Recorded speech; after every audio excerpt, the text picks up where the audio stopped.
नमस्कार दोस्तों, आइए सुनते हैं मुंशी प्रेमचंद जी द्वारा लिखित उपन्यास प्रेमा का भाग 4 जवानी की मौत।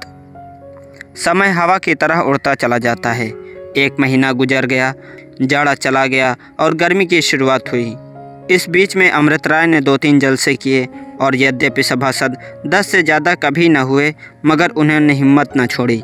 उन्होंने प्रतिज्ञा कर ली थी कि कोई चाहे आवे या न आवे, मगर नियत समय पर जलसा जरूर किया करूँगा। इसके उपरांत उन्होंने देहातों में जाकर सरल सरल भाषाओं में व्याख्यान देना शुरू किया और समाचार पत्रों में सामाजिक सुधार पर अच्छे अच्छे लेख भी लिखे। इनको तो इसके सिवाय कोई काम न था। उधर बेचारी प्रेमा का हाल बहुत बेहाल हो रहा था। जिस दिन उसे उनकी आखिरी चिट्ठी पहुंची थी, उसी दिन से उसकी रोगियों की सी दशा हो रही थी। हर घड़ी रोने से काम था। बेचारी पूर्ण सिरहाने बैठे समझाया करती, मगर प्रेमा को जरा भी चैन न आता। वह अक्सर पड़े पड़े अमृत राय की तस्वीर को घंटों चुपचाप देखा करती। कभी कभी जब बहुत व्याकुल हो जाती तो उसके जी में आता कि मैं भी उनकी तस्वीर की वही गत करूं जो उन्होंने मेरी तस्वीर की थी। मगर फिर तुरंत यह ख्याल पलट जाता। वह उस तस्वीर को आंखों से लेती और उसको चूमती और उसे छाती से चिपका लेती। रात में अकेले चारपाई पर पड़े पड़े खुद ही प्रेम और मोहब्बत की बातें किया करती। अमृत राय के कुल प्रेम पत्रों को उसने रंगीन कागज पर मोटे अक्षरों में नकल कर लिया था। जब जी बहुत बेचैन होता तो पूर्णा से उन्हें पढ़वाकर सुनती और रोती। भाभी के पास तो वह पहले भी बहुत कम बैठती थी, मगर अब माँ से भी कुछ खिंची रहती, क्योंकि वह बेटी की दशा देख देख कुढ़ती और अमृत राय को इसका कारण समझकर कोसती। प्रेमा से यह कठोर वचन न सुने जाते। वह खुद अमृत राय का जिक्र बहुत कम करती। हाँ, अब पूर्णा या कोई और दूसरी सहेली उनकी बात चलाती तो उसको खूब कान लगाकर सुनती। प्रेमा 1 ही मास में गलकर कांटा हो गई। अब उसको अपने जीवन की कोई आशा न थी। घर के लोग उसकी दवा दारू में रुपया ठीकरी की तरह फूंक रहे थे, मगर उसको कुछ फ़ायदा न होता। कई बार लाला बद्री प्रसाद जी के मन में यह बात आई कि इसे अमृत राय ही से ब्याह दूँ, मगर फिर भाई बहन के डर से हिम्मत न पड़ती। प्रेमा के साथ बेचारी पूर्णा भी रोगिणी बनी हुई थी। आखिर होली का दिन आया। शहर में चारों ओर अबीर और गुलाल उड़ने लगा। चारों तरफ से कबीर और बिरादरी वालों के यहाँ से जनानी सवारियाँ आना शुरू हुईं और उसे उनकी खातिर से बनाव श्रृंगार करना, अच्छे अच्छे कपड़े पहनना, उनका आदर सम्मान करना और उनके साथ होली खेलना पड़ा। वह हंसने बोलने और मन को दूसरी बातों में लगाने के लिए बहुत कोशिश करती रही, मगर कुछ बस न चला। रोज़ अकेले में बैठे रोया करती थी, जिससे कुछ तस्कीन हो जाती, मगर आज शर्म के मारे रो भी न सकती थी। और दिन भर पूर्णा 10 बजे से शाम तक बैठी अपनी बातों से उसका दिल बहलाया करती थी, मगर आज वह भी सवेरे से ही एक झलक दिखाकर अपने घर पर त्यौहार मना रही थी। पूर्णा को देखते ही वह उससे मिलने के लिए ऐसी झपटी जैसे कोई चिड़िया बहुत दिनों के बाद अपने पिंजरे से निकलकर भागी हो। दोनों सखियां गले मिल गईं। पूर्णा ने कोई चीज़ मांगी, शायद कुमकुम होंगे। प्रेमा ने संदूक मंगाया, मगर इस संदूक को देखते ही उसकी आंखों में आंसू भर आए, क्योंकि यह अमृत राय ने पिछले साल होली के दिन उसके पास भेजा था। थोड़ी देर में पूर्णा अपने घर चली गई, मगर प्रेमा घंटों तक उस संदूक को देख देख रोती रही। पूर्णा का मकान पड़ोस में ही था। उसके पति पंडित बसंत कुमार बहुत सीधे मगर शौकीन और प्रेमी आदमी थे। वे हर बात स्त्री की इच्छा अनुसार करते। उन्होंने उसे थोड़ा बहुत पढ़ाया भी था। अभी ब्याह हुए 2 वर्ष भी ना होने पाए थे। प्रेम की उमंगें दोनों के ही दिलों में उमड़ी हुई थीं, और जो जो दिन बीतते थे त्यों त्यों उनकी मोहब्बत और भी गहरी होती जाती थी। पूर्णा पति की सेवा में प्रसन्न रहती थी। जब वह 10 बजे दिन को दफ्तर जाने लगते तो वह उनके साथ साथ दरवाजे तक आती, और जब तक पंडित जी दिखाई देते वह दरवाजे पर खड़ी उनकी ओर देखा करती। शाम को जब उनके आने का समय होता तो वह फिर दरवाजे पर आकर राह देखने लगती, और ज्यों ही वे आ जाते उनकी छाती से लिपट जाती और अपनी भोली भाली बातों से उनकी दिन भर की थकान मिटा देती। पंडित जी की तनख्वाह 30 रुपये से अधिक न थी, मगर पूर्णा ऐसी किफ़ायत से काम चलाती कि हर महीने उसके पास कुछ न कुछ बचा रहता था। पंडित जी बेचारे केवल इसलिए कि बीवी को अच्छे से अच्छे गहने और कपड़े पहनावे घर पर भी काम किया करते। जब कभी वह पूर्णा को कोई नई चीज़ बनवा कर देते तो वह फूली न समाती, मगर लालची न थी। खुद कभी किसी चीज़ के लिए मुंह न खोलती। सच तो यह है कि सच्चे प्रेम के आनंद ने उसके दिल में पहनने ओढ़ने की लालसा बाकी न रखी थी। आखिर आज होली का दिन आ गया। आज के दिन का क्या पूछना। जिसने साल भर चीथड़ों पर काटा, वह भी आज कहीं न कहीं से उधार ढूंढ कर लाता है और खुशी मनाता है। आज के दिन रंज करना पाप है। पंडित जी की शादी के बाद यह दूसरी होली पड़ी थी। पहली होली में बेचारे खाली हाथ थे, बीवी की कुछ खातिर न कर सके थे, मगर अब की उन्होंने बड़ी बड़ी तैयारियां की थी। कोई 150 रुपया ऊपर से कमाया था। उसमें बीवी के वास्ते एक सुंदर कंगन बनवाए थे, कई उत्तम साड़ियाँ मोल लाए थे और दोस्तों को न्योता भी दे रखा था। इसके लिए भांति भांति के मुरब्बे, अचार, मिठाइयाँ मोल लाए थे और गाने बजाने के सामान भी इकट्ठे कर रखे थे। पूर्णा आज बनाव चुनाव के इधर उधर छवि दिखाती फिरती थी। उसका मुखड़ा कुंदन की तरह दमक रहा था। उसे आज अपने से सुंदर संसार में कोई दूसरी औरत न दिखाई देती थी। वह बार बार पति की ओर प्यार की निगाहों से देखती। पंडित जी भी उसके श्रृंगार और फबन पर आज ऐसे रिझे हुए थे कि बेर बेर घर में आते और उसको गले लगाते। कोई 10 बजे होंगे कि पंडित जी घर में आए और मुस्कुराकर पूर्णा से बोले, प्यारी, आज तो जी चाहता है तुमको आंखों में बैठा लें। पूर्णा ने धीरे से एक ठोका देकर और रसीली निगाहों से देखकर कहा, वह देखो, मैं तो वहाँ पहले से ही बैठी हूँ। इस छवि ने पंडित जी को लुभा लिया। वह झट से बीवी को गले लगाकर प्यार करने लगे। इन्हीं बातों में 10 बजे तो पूर्णा ने कहा, दिन बहुत आ गया है, जरा बैठ जाओ तो उपटन मल दूं। देर हो जाएगी तो खाने में देर सबेर होने से सर दर्द होने लगेगा। पंडित जी ने कहा, नहीं नहीं, रहने दो, मैं उपटन नहीं मलवाऊंगा। लाओ धोती दो, नहा आऊँ। पूर्णा, वाह, उपटन नहीं मलवाएंगे, आज की तो यह रीत ही है, आके बैठ जाओ। पंडित जी, नहीं प्यारी, इस वक्त जी नहीं चाहता, गर्मी बहुत है। पूर्णा ने लपक कर पति का हाथ पकड़ लिया और चारपाई पर बैठकर उपटन मलने लगी। पंडित जी, मगर ज़रा जल्दी करना, आज मैं गंगा जी जाना चाहता हूँ। पूर्णा, अब दोपहर को कहाँ जाओगे? मेहरी पानी लाएगी, यहीं पर नहा लेना।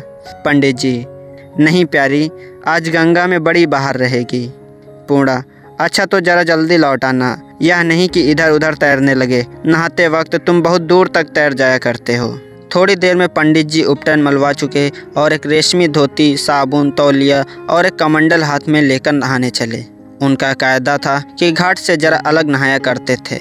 यह तैराक भी बहुत अच्छे थे, कई बार शहर के अच्छे तैराकों से बाजी मार चुके थे। यद्यपि आज घर से वादा करके चले थे कि न तैरेंगे, मगर हवा ऐसी धीमी धीमी चल रही थी और पानी ऐसा निर्मल था कि उसमें मध्यम मध्यम हलकोरे ऐसे भले मालूम होते थे और दिल ऐसे उमंगों पर था कि जी तैरने पर ललचाया। तुरंत पानी में कूद पड़े।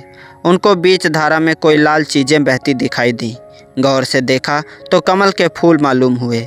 सूर्य की किरणों से चमकते हुए वह ऐसे सुंदर मालूम होते थे कि बसंत कुमार का जी उन पर मचल पड़ा।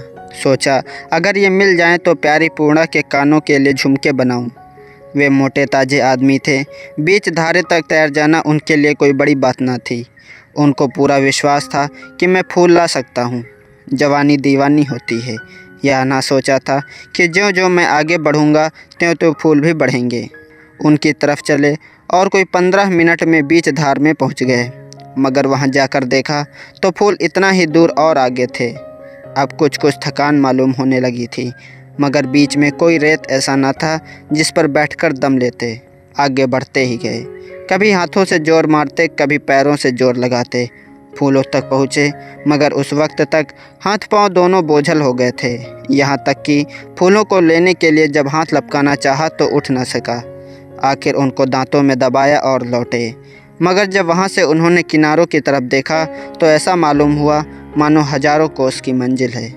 बदन में जरा भी शक्ति बाकी ना रही थी और पानी भी किनारों से धारे की तरफ बह रहा था। उनकी हिम्मत छूट गई। हाथ उठाया तो वह न उठे, मानो वह अंग में थे ही नहीं। हाय, उस वक्त बसंत कुमार के चेहरे पर जो निराशा और बेबसी छाई हुई थी, उसके ख्याल करने से ही छाती फटती है। उनको मालूम हुआ कि मैं डूबा जा रहा हूँ। उस वक्त प्यारी पूर्णा की सुधि आई कि वह मेरी बाट देख रही होगी। उसकी प्यारी प्यारी मोहिनी सूरत आंखों के सामने खड़ी हो गई। एक बार और हाथ फेंका, मगर कुछ बस ना चला। आंखों से आंसू बहने लगे और देखते देखते वह लहरों में लोप हो गए। गंगा माता ने सदा के लिए उनको अपनी गोद में लिया। काल ने फूल के भेष में आकर अपना काम किया। पंडित जी के चले जाने के बाद पूर्णा ने थालियाँ परसी। एक बर्तन में गुलाल घोली उसमें मिलाया। पंडित जी के लिए संदूक से नए कपड़े निकाले, उनकी आस्तीनों में चुन्नटें डाली। टोपी सादी थी, उसमें सितारे टाँके। आज माथे पर केसर का टीका लगाना शुभ समझा जाता है। उसने अपने कोमल हाथों से केसर और चंदन रगड़ा। मेवे सरौते से कतर कतर कटोरे में रखे। रात में ही प्रेमा के बगीचे से सुंदर कलियां लेती आई थी और उनको तर कपड़े में लपेट कर रख दिया था। इस समय वह खूब खिल गई थी। उनको धागे में गूंथकर सुंदर हार बनाया और यह सब प्रबंध करके अपने प्यारे पति की राह देखने लगी। अब पंडित जी को नहाकर आ जाना चाहिए था, मगर नहीं, अभी कुछ देर नहीं हुई, आते ही होंगे। यही सोचकर पूर्णा ने 10 मिनट और उनका रास्ता देखा। अभी कुछ चिंता होने लगी। क्या करने लगे?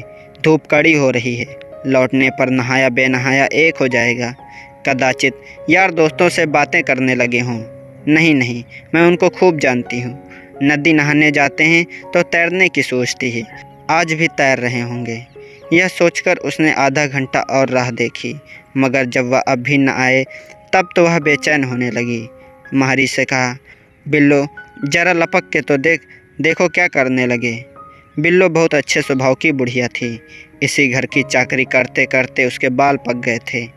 यह इन दोनों प्राणियों को अपने लड़कों के समान समझती थी। वह तुरंत लपकी हुई गंगा जी की तरफ चली। वहां जाकर देखती है कि किनारे पर 2-3 मल्लाह जमा हैं। पंडित जी की धोती, तौलिया, साबुन का मंडल सब किनारे पर धरे हुए हैं। यह देखते ही उसके पैर मन भर के हो गए। दिल धक धक करने लगा और कलेजा मुंह को आने लगा। या नारायण, यह क्या गजब हो गया।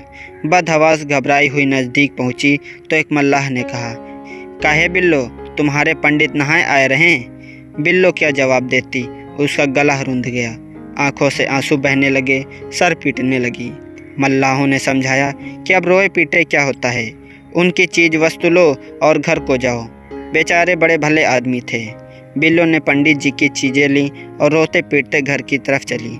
ज्यों वह मकान के निकट आती त्यों उसके कदम पीछे को हटे आते थे। हाय नारायण, पूर्णा को यह समाचार कैसे सुनाऊंगी? वह बेचारी 16 श्रृंगार किए पति की राह देख रही है। यह खबर सुनकर उसकी क्या गत होगी? इस धक्के से उसकी तो छाती फट जाएगी। इन्हीं विचारों में डूबी हुई बिल्लो ने रोते हुए घर में कदम रखा। उन्हें पीटने का कारण समझ में न आया। वह हकबका कर ताकने लगी कि यकायक सब माजरा उसकी समझ में आ गया। दिल पर एक बिजली कौंध गई, कलेजा सन से हो गया। उसको मालूम हो गया कि मेरा सुहाग उठ गया।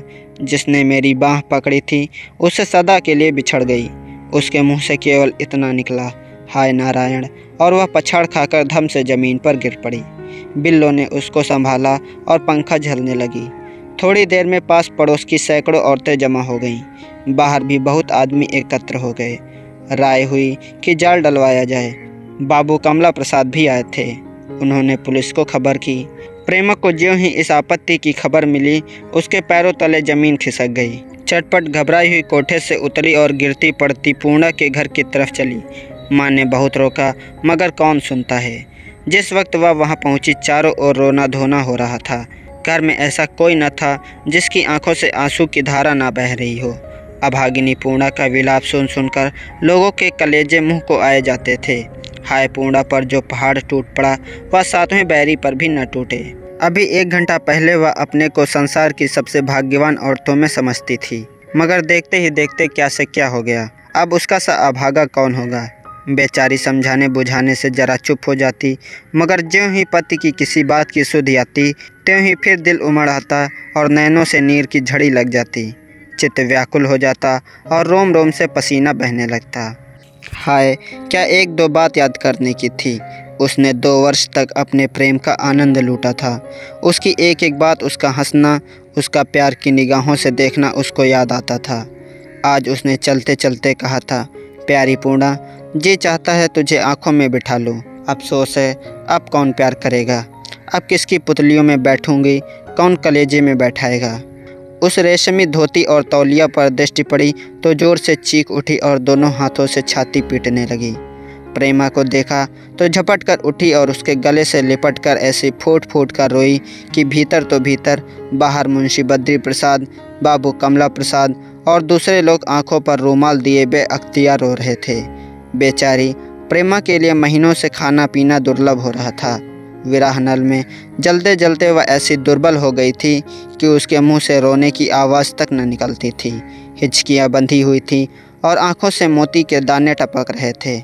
पहले वो समझती थी कि सारे संसार में मैं ही एक अभागिन हूँ, मगर इस समय वह अपना दुख भूल गई और बड़ी मुश्किल से दिल को थाम कर बोली, प्यारी सखी, यह क्या गजब हो गया।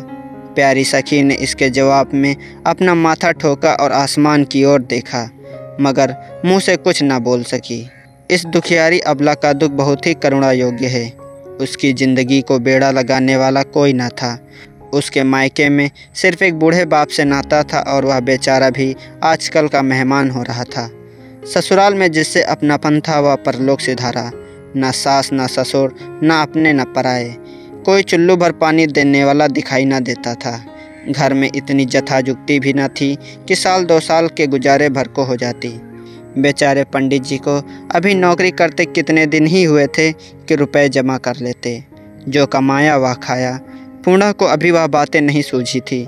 अभी उसको सोचने का अवकाश ही कहाँ मिला था। हाँ, बाहर मर्दाने में लोग आपस में इस विषय पर बातचीत कर रहे थे। 2-2.5 घंटे तक उस मकान में स्त्रियों की भीड़ लगी रही, मगर शाम होते होते सब अपने घरों को सिधारी। त्योहार का दिन था, ज़्यादा कैसे ठहरती। प्रेमा को कुछ देर से मूर्छा पर मूर्छा आने लगी थी। लोग उसे पालकी पर उठाकर वहां से ले गए और दिया में बत्ती पड़ते पड़ते उस घर में सिवाय पूर्णा और बिल्लो के कोई और न था। हाय, यही वक्त था कि पंडित जी दफ्तर से आया करते। पूर्णा उस वक्त द्वार पर खड़ी उनकी राह देखा करती और ज्यों ही वह ड्योढ़ी में कदम रखते वह लपक कर उनके हाथों से छतरी ले लेती और उनके हाथ मुँह धोने और जलपान की सामग्री इकट्ठा करती। जब तक वह मिष्ठान इत्यादि खाते वह पान के बीड़े लगा रखती। वह प्रेम रस का भूख, दिन भर का थका मांदा स्त्री की इन खातिरदारियों से गदगद हो जाता। कहाँ वह प्रीति बढ़ाने वाले व्यवहार और कहाँ आज का सन्नाटा। सारा घर भाएं भाएं कर रहा था। दीवारें काटने को दौड़ती थीं। ऐसा मालूम होता कि इसके बसने वाले उजड़ गए। बेचारी पूर्णा आंगन में बैठी हुई थी। उसके कलेजे में अब रोने का दम नहीं है और न आंखों से आंसू बहते हैं। हाँ, कोई दिल में बैठा खून चूस रहा है। वह शोक से मतवाली हो गई है। नहीं मालूम इस वक्त वह क्या सोच रही है। शायद अपने सिधारने वाले पिया से प्रेम की बातें कर रही है या उनसे कुछ जोड़ के विनती कर रही है कि मुझे भी अपने पास बुला लो। हाय, वह उस समय पहचानी नहीं जाती। उसका चेहरा पीला पड़ गया है, होठों पर पपड़ी छाई हुई है, आंखें सूज आई हैं, सिर के बाल खुलकर माथे पर बिखर गए हैं, रेशमी साड़ी फटकर तार तार हो गई है, बदन पर गहने का नाम भी नहीं है, चूड़ियाँ टूटकर चकनाचूर हो गई हैं, लंबी लंबी सांसें आ रही हैं। वह चिंता, उदासी और शोक का प्रत्यक्ष स्वरूप मालूम होती है। इस वक्त कोई ऐसा नहीं है जो उसको तसल्ली दे। यह सब कुछ हो गया, मगर पूर्णा की आस अभी तक कुछ कुछ बंधी हुई है। उसके कान दरवाजे की तरफ लगे हुए हैं कि कहीं कोई उनके जीवित निकल आने की खबर लाता हो। सच है, वियोगियों की आस टूट जाने पर भी बंधी रहती है। शाम होते होते इस शोकदायक घटना की खबर सारे शहर में गूंज उठी। जो सुनता सिर धुनता। बाबू अमृतराय हवा खाकर वापस आ रहे थे कि रास्ते में पुलिस के आदमियों को एक लाश के साथ जाते देखा। बहुत से आदमियों की भीड़ लगी हुई थी। पहले तो वह समझे कि कोई खून का मुकदमा होगा, मगर जब दरियाफ्त किया तो सब हाल मालूम हो गया। पंडित जी की अचानक मृत्यु पर उनको बहुत शोक हुआ। वह बसंत कुमार को भली भांति जानते थे। उन्हीं की सिफारिश से पंडित जी को दफ्तर में वह जगह मिली थी। बाबू साहब लाश के साथ साथ थाने पर पहुँचे। डॉक्टर पहले से ही आए हुए थे। अब उसकी जांच के निमित्त लाश खोली गई तो जितने लोग खड़े थे सबके रोंगटे खड़े हो गए और कई आदमियों की आंखों से आंसू निकल आए। लाश फूल गई थी, मगर मुखड़ा ज्यों का त्यों था और कमल के सुंदर फूल होठों के बीच दांतों तले दबे हुए थे। हाय, यह वही फूल थे जिन्होंने काल बनकर उनको डसा था। जब लाश की जांच हो चुकी तब अमृतराय ने डॉक्टर साहब से लाश को जलाने की आज्ञा मांगी, जो उनको सहज ही में मिल गई। इसके बाद वह अपने मकान पर आए, कपड़े बदले और बाइसिकल पर सवार होकर पूर्णा के मकान पर पहुँचे। देखा तो चौतरफा सन्नाटा छाया हुआ है। हर तरफ से सियापा बरस रहा है। यही समय पंडित जी के दफ्तर से आने का था। पूर्णा रोज इसी वक्त उनके जूते की आवाज़ें सुनने की आदी हो रही थी। इस वक्त जो ही उसने पैरों की चाप सुनी, वह बिजली की तरह दरवाजे की तरफ दौड़ी, मगर ज्यों ही दरवाजे पर आई और अपने पति की जगह पर बाबू अमृतराय को खड़े पाया तो ठिठक गई, शर्म से सर झुका लिया और निराश होकर उल्टे पांव वापस हुई। मुसीबत के समय पर किसी दुख पूछने वाली की सूरत आंखों के लिए बहाना हो जाती है। बाबू अमृतराय 1 महीने में 2-3 बार अवश्य आया करते थे और पंडित जी पर बहुत विश्वास रखते थे। इस वक्त उनके आने से पूर्णा के दिल पर एक ताज़ा सदमा पहुंचा। दिल फिर उमड़ आया और ऐसा फूट फूट कर रोई कि बाबू अमृतराय, जो मोम की तरह नर्म दिल रखते थे, बड़ी देर तक चुपचाप खड़े रहे। जब जरा से ठिकाने हुआ तो उन्होंने महरी को बुलाकर बहुत कुछ दिलासा दिया और दहलीज में खड़े होकर पूर्णा को भी समझाया और उसको हर तरह की मदद देने का वादा करके चिराग जलते जलते अपने घर की तरफ रवाना हुए। उसी वक्त प्रेमा अपनी महताबी पर हवा खाने निकली थी। उसकी आंखें पूर्णा के दरवाजे की तरफ लगी हुई थीं। उसने किसी को बाइसिकल पर सवार उधर से निकलते देखा। गौर से देखा तो पहचान गई और चौंक कर बोली, अरे यह तो अमृतराय हैं।